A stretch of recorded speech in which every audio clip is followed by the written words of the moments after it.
சமீபத்தில் நடந்த நேர்காணலில் ஜோதிகா கண்ணீர் விட்டு பேசியிருக்கிறார். காரணம், சூர்யாவின் இந்த அயராத உழைப்பிற்கு தகுந்த தியேட்டர் வெற்றி கிடைக்கவில்லையே என்ற ஆதங்கம் அவர்களுக்கு நீண்ட நாட்களாக இருந்தது.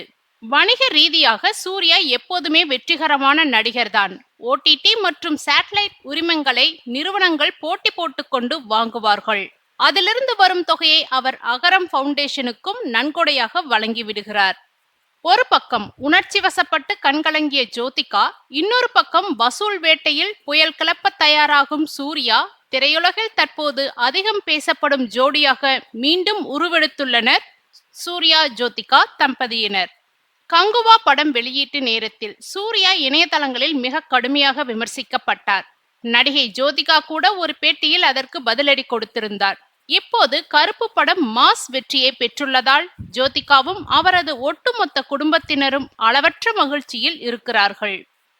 ஆனால் தியேட்டர் என்ற ஒட்டுமொத்த வட்டாரமும் ஒரு நடிகரை கொண்டாடினால் மட்டுமே அவர் முழுமையான ஆளுமையாக மாற முடியும். தியேட்டர்களில் பெரிய அளவில் வசூல் கொடுப்பதில்லை என்று சூர்யாவை நோக்கி கூறப்பட்ட விமர்சனங்களுக்கு இப்போது தமிழக திரையரங்குகளின் மூலம் சூர்யா மிகச்சிறந்த பதிலடி கொடுத்துள்ளார். அந்த தியேட்டர் வெற்றியை கண்டுதான் ஜோதிகா உட்பட அவர்களின் குடும்பத்தினர் மிகுந்த நெகிழ்ச்சி அடைந்துள்ளனர். விஜய் முதலமைச்சராக பொறுப்பேற்றுள்ளதால் இனிமேல் திரைப்படங்களில் நடிக்கப் போவதில்லை. திரையரங்குகளில் தொடர்ந்து பிரம்மாண்ட வெற்றிகளை கொடுத்து அவர்தான் பாக்ஸ் ஆபீஸில் உச்சத்தில் இருந்தார்.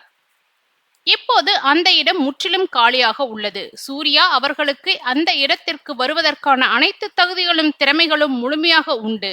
ஆனால் அவர் பாக்ஸ் ஆபீஸில் நம்பர் 1 என்ற இடத்தை பிடிக்க வேண்டும் என்று ஆசைப்படும் நபர் கிடையாது. த ஒன் என்றால் அவர் தனித்துவமான ஒரு மனிதர். தான் ஈட்டும் வருவாயை தனக்கே வைத்துக் கொள்ளாமல் இந்த உலகத்திற்கும் ஏழை மாணவர்களின் கல்விக்கும் வாரி வழங்க வேண்டும் என்று நினைக்கும் உன்னத மனிதர் அவர். வரிசையாக 4-5 படங்கள் இதே போன்று வெற்றிகரமாக அமைந்தால் யாராலும் கேள்வி எழுப்ப முடியாது. அவர் தானாகவே அந்த உன்னத பொசிஷனில் அமர்வார் என்று தயாரிப்பாளர் தனஞ்சயன் மிக நம்பிக்கையுடன் தெரிவித்துள்ளார். மேலும் சூர்யாவை நோக்கி கூறப்பட்ட விமர்சனங்களுக்கு இப்போது கருப்பு படம் மூலம் தமிழக திரையரங்குகளின் மூலம் சூர்யா மிகச்சிறந்த பதிலடி கொடுத்துள்ளார். அந்த தியேட்டர் வெற்றியை கண்டுதான் ஜோதிகா உட்பட அவர்களின் குடும்பத்தினர் மிகுந்த மகிழ்ச்சி அடைந்துள்ளனர். ஜோதிகா ஆனந்த கண்ணீர் வடித்துள்ளார்.